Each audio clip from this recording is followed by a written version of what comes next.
सुरक्षित भविष्य का सच्चा साथी। आंध्रा बैंक और कॉरपोरेशन बैंक अब हैं यूनियन बैंक ऑफ इंडिया। सबको झूले।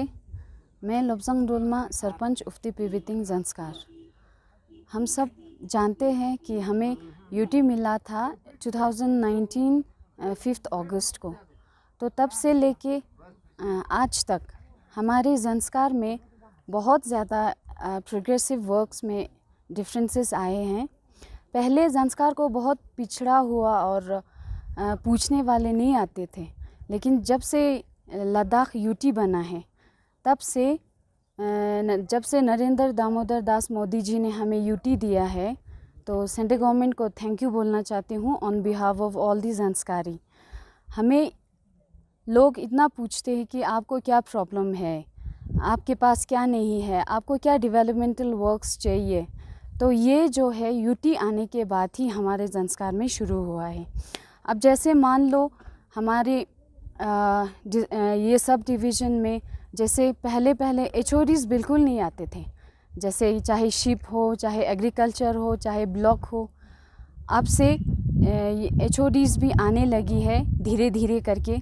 एकदम ड्राफ्टिक चेंज तो नहीं आएंगे, लेकिन यूटी के बाद काफ़ी चेंजेस आए हैं। और जो सेंट्रली स्पॉन्सर्ड स्कीम्स है, जैसे old age pension, window pension, या जो लेडीज़ छोटे बच्चों को मिलता है वो स्कीम्स, या ये उज्ज्वल योजना, ये सारे सेंट्रल स्पॉन्सर्ड स्कीम्स हमारे जंस्कार में आना शुरू हो गया।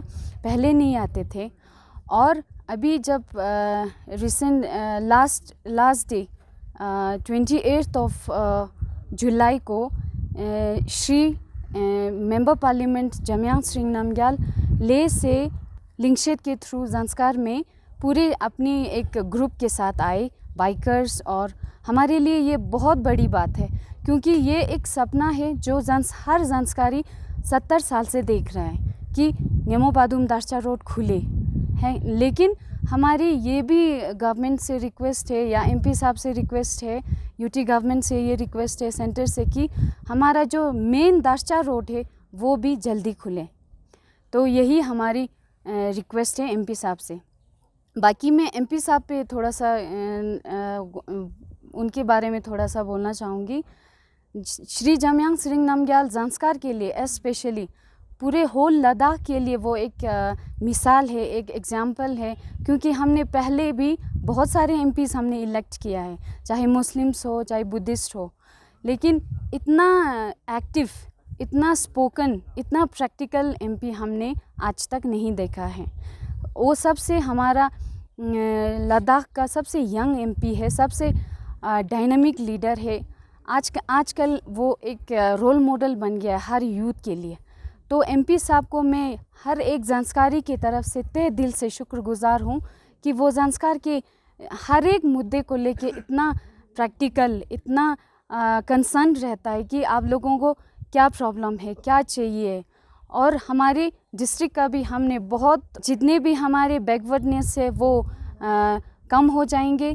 अभी हमारे यूथ जो है काफ़ी एजुकेटेड है, लेकिन इन पर्टिकुलर फील्ड हमारे यहाँ वो नहीं है कि स्किल्ड अलग अलग से प्रोफेशनल ट्रेनिंग्स हो या प्रोफेशनल डिग्रीज़ हो। तो हम आने वाले समय में ये भी उम्मीद करेंगे और यकीन है हमें कि हमारे यहाँ भी इंजीनियरिंग कॉलेजेस खुलेंगे, मेडिकल कॉलेजेस खुलेंगे। और जो ये अभी जो प्रेजेंट डिग्री कॉलेज है उसका भी सीनियरों और क्वालिटी काफ़ी चेंज होगा। एंड हमारे यहाँ वन एंड ओनली एक ही हाई सेकेंडरी स्कूल है पादुम में, उसमें भी काफ़ी चेंजेस आएंगे। Well qualified professors, well qualified lecturers आएंगे, सारे स्ट्रीम्स यहाँ पे खुले। अभी यहाँ पे सिर्फ आर्ट्स चलता है अच्छी तरह से, मेडिकल भी खुला है लेकिन नॉट फंक्शनिंग प्रॉपरली। तो आने वाले समय में भाजपा के गवर्नमेंट में एमपी जी के लीडरशिप में हमें ये उम्मीद है कि from every point of view संस्कार आगे जाएंगे, आगे जाना चाहिए। हम सबका यही उम्मीद है और हम हमेशा भाजपा को सपोर्ट करेंगे अगर हमारा इसी तरह प्रोग्रेसिव वर्क्स चलते रहे तो। अभी हमारा ये जो सब डिवीज़न हॉस्पिटल है बहुत ही र्यून कंडीशन में है। ये जो Padum CHC community health centre और जो नोबरा में है वो दोनों साथ में खुले थे, एक ही साल में खुले थे। लेकिन अभी नोबरा में 19 डॉक्टर्स है और वहाँ पे एक ऑपरेशन थिएटर्स भी है और मिनोर ऑपरेशंस वहीं पे होते हैं। लेकिन हमारे यहाँ एक ही डॉक्टर होते हैं, मोस्टली एक ही डॉक्टर तंजीन, वो हमारा डॉक्टर भी है, BMO भी है और वो अकेला पूरे ज़ांस्कार के मेडिकल एड सेंटर्स को देखते हैं, जितने भी मेडिकल के स्टाफ्स हैं उनको देखते हैं। तो हमें आने वाले सालों में ये भी उम्मीद रहेगा कि भाजपा गवर्नमेंट हमें हमारे हॉस्पिटल्स को थोड़ा इंफ्रास्ट्रक्चरली मॉडर्नाइज्ड करके और जितने भी डॉक्टर्स के सीट्स वैकेंट है उसको फिलअप करके ज़ांस्कार को एक अच्छा मेडिकल फैसिलिटी भी प्रोवाइड करेंगे। And in education point of view her government school अच्छे होंगे, जो टीचर्स है वो वेल क्वालिफाइड हमारे यहाँ है, जिन्होंने B.Ed किया है, MA किया है, स्पेशली फॉर टीचिंग लाइन। तो उनको भी बहुत सारे पोस्ट निकले, वो भी यहाँ पे इंगेज्ड हो और हमारे government schools from primary to secondary to college अच्छा वर्क करे और एजुकेशन पॉइंट ऑफ व्यू में क्वालिटी हमारे यहाँ आए और टेक्निकल कॉलेजेस खुले। हमारे अपने locals engineer, AE, JE, doctors और नर्सेस और पैरामेडिकल, वो मिलिट्री, सब कुछ हमारे यहाँ पे खुले और ज़ांस्कार बहुत ही आगे बढ़े। तो मैं ये इस रोड पे थोड़ा बोलना चाहूँगी। ये रोड जो है बहुत ही सेफ रोड है from every point of view. यहाँ पे कोई बॉर्डर नहीं है, जैसे चाइना का, पाकिस्तान का या किसी भी मुल्क का कोई बॉर्डर नहीं है। हमारे मिलिट्री लेन देन के लिए, आगे पीछे सामान ले जाने के लिए ये रोड बहुत सेफ्टी है। एंड हमारे इंटर इंडियन स्टेट्स को कनेक्ट करने के लिए भी ये रोड बहुत नज़दीक पड़ता है और सब के लिए ये रोड बहुत अच्छा है। इसलिए इस रोड को काफ़ी वाइडनिंग करके अच्छे से खुलना चाहिए। एग्जैक्ट चादर रोड जो है वो जल्दी खुलना चाहिए। बाकी अभी तक जो प्रोग्रेस हो रहा है उसके लिए बहुत बहुत थैंक यू बोलना चाहूँगी पूरे UT गवर्नमेंट को। और अब UT मिल के हमें 1 साल भी होने वाला है, 5 अगस्त को हमें 1 साल हो जाएंगे। तो हमें बहुत ज़्यादा उम्मीद है भाजपा गवर्नमेंट से, MP साहब से और हमारे लोकल लीडर्स से भी बहुत उम्मीद है कि ज़ांस्कार आने वाले सालों में काफ़ी तरक्की करेंगे। नॉट इन मॉडर्नाइजेशन, लाइक हम अपने कल्चर और अपने वैल्यूज़ जो पुराने टाइम्स के हैं, पुराने लोगों में है, उसको भी साथ लेके चले। सो अगर ये रोड खुलेंगे, हमें कल को डिस्ट्रिक्ट मिलेंगे, यहाँ पे एक कल्चर प्रिजर्व करने के लिए एक एकेडमिक टाइप का खुलना बहुत ज़रूरी है, जो ऑफिशियल गवर्नमेंट के थ्रू, जैसे कल्चर प्रिजर्वेशन एंड टाइप का एक एकेडमिक खुले, जिसमें हम अपने वैल्यूज़ को भी प्रिजर्व करके, एजुकेशन के साथ साथ हम अपने कल्चर को प्रिजर्व करके, लैंग्वेज को प्रिजर्व करके, जो हमारे पूर्व दादा दादियों का देन है उसको भी हम साथ लेके चले। तो तरक्की के साथ ये एक बहुत थ्रेड है हमारे लिए कि मॉडर्नाइजेशन आएगा, बहुत सारे टूरिस्ट आएंगे, बहुत सारे गाड़ी वगैरह आएंगे, पोल्यूशन होगा। तो इसलिए गवर्नमेंट से मेरी एज ए ज़ांस्कारी सिटीज़न मेरा ये रिक्वेस्ट है कि हमें एक कल्चर को प्रिजर्व करने के लिए, लैंग्वेज को, हमारे वैल्यूज़ को, Zanskar is very rich in language, culture and values and everything. तो उसको प्रिजर्व करने के लिए बहुत ही ज़रूरी है कि गवर्नमेंट की तरफ से भी एक इनिशिएटिव्स हो, एक अपना ऑफिस हो यहाँ पे कि जो यहाँ के वैल्यूज़ को भी देखे, लैंग्वेज को भी देखे। हमारा जो ज़ांस्कार छोस्युल के नाम से हमारा जो वैली है ऑल ओवर इंडिया, वो प्रिजर्व होना चाहिए।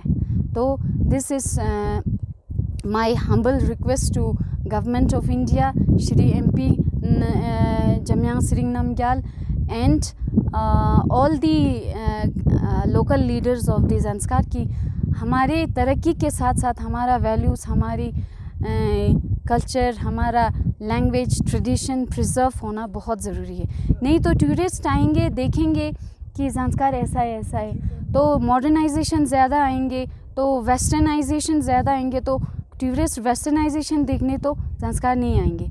तो जो ओल्ड वैल्यूज़ है, ओल्ड ट्रेडिशंस है, उनको साथ में लेके इन आर डेली लाइफ प्रैक्टिकली होंगे तो तब जाके टूरिज़म को हम बढ़ावा दे सकेंगे। Not only Zanskar but Ladakh as a whole. हम अभी लेह में देख रहे हैं कि कितनी मॉडर्नाइजेशन आई है, वेस्टर्नाइजेशन आई है। हमारे बच्चे लगते ही नहीं है कि लद्दाखी है। ऑल दे वेयर अपने लुक से they were look like they are foreigners, foreign से आए या जापान से आए या कोरिया से आए। तो this is not I mean to say this is not a positive progress we can say कि हमें एक ऐसा प्रोग्रेस चाहिए कि हमारी मेंटालिटी और इंटेलेक्चुअल हमारे जो स्पिरिचुअल वैल्यूज़ है वो हमारे कमिंग जनरेशन्स के अंदर, एग्जिस्टिंग जनरेशन्स के अंदर इम्बाइब्ड होना चाहिए। तो दिस इज़ रियल एजुकेशन कि ना कि हम जीन्स डालें और कलर हेयर करें और बूट शूज़ डाल के, साइड बैग डाल के, that is not a quality education for a Ladakhi. हमें वो उसके साथ भी चलने का वो होना चाहिए, लेकिन मेन हमारा जो है अपनी कल्चर वैल्यूज़ को प्रिजर्व करना with modern education and scientific education. तो तब जाके लद्दाख बहुत आगे बढ़ेगा और बहुत ही तरक्की करेगा। तो मैं अभी इस मीडियम के through media I will convey message to all the Zanskari कि आप सब जितना हो सके एकता से बैठिए और जो लीडर हमारे लिए अच्छा कर रहा है उसको महसूस कीजिए और उसको एक्सप्रेस करिए उनके सामने। जो नहीं कर रहा है, ऐसे ही हवा में बातें कर रहा है, उनको प्लीज़ अब बीइंग अ ह्यूमन हमारे पास ये वैल्यूज़ है कि हम what is right what is wrong में हम जजमेंट कर सकते हैं। That is called moral education, जो एनिमल्स में नहीं होते हैं। तो वो बीइंग हम ह्यूमन बने, जो अच्छा कर रहा है उसको तारीफ़ करे, उसका साथ दे। तो यही मैं लास्ट में बोलना चाहूँगी कि सबको जो जितने भी हमारे ज़ंस्कार के प्रोग्रेस के लिए वर्क कर रहा है, काम कर रहा है, सबको थैंक यू। और मिस्टर नरेंद्र दामोदर दास मोदी जी को थैंक यू। एंड आने वाले सालों में हम बहुत उम्मीद रखते हैं आपसे कि आप ज़ंस्कार को काफ़ी आगे लेके जाएंगे। और एमपी जमयांग नमग्याल जी को बोलने की ज़रूरत ही नहीं है, वो एमपी बन के सिर्फ 1 ही साल हुआ है और उन्होंने 3 बार ज़ंस्कार का पूरा दौरा कर चुका है। So thank you sir. आगे भी हमें अपने साथ लेके चलिए, अपने आगे ना से ही हमें साथ बिल्कुल लेके चलिए, क्योंकि ज़ंस्कार पीछे इसीलिए रहा है क्योंकि पहले लीडर्स ने हमें साथ लेके नहीं चले, हमारे लोगों की आवाज़ को सुनने की कोशिश नहीं की, महसूस करने की कोशिश नहीं की। तो यही उम्मीद के साथ मैं सबको थैंक यू बोलना चाहूँगी कि ज़ंस्कार बहुत आगे बढ़ेंगे। ज़ंस्कार ही नहीं, लद्दाख बहुत आगे बढ़ेंगे with our values, cultures, language and tradition which is our gem. हमें इसको प्रिजर्व करने की बहुत ही ज़रूरत है। आप लोग अपने कल्चर को भी प्रिजर्व करें, अपने वैल्यूज़ को भी प्रिजर्व करें और अपने डे टू डे लाइफ में इनको इम्प्लीमेंट करने की जो हमारे स्पिरिचुअल अपने रिलीजियस पॉइंट ऑफ व्यू में हमारे बहुत सारी वैल्यूज़ है, जैसे बुद्धिज़्म में अलग है, मुस्लिम्स में अलग है, क्रिश्चियन में, उनको भी फॉलो करके साथ साथ में अपने कल्चर को लेके मॉडर्न एजुकेशन के साथ चलेंगे तो तब जाके लद्दाख बहुत ही आगे बढ़ेगा, बहुत ही तरक्की करेगा। So thank you so much.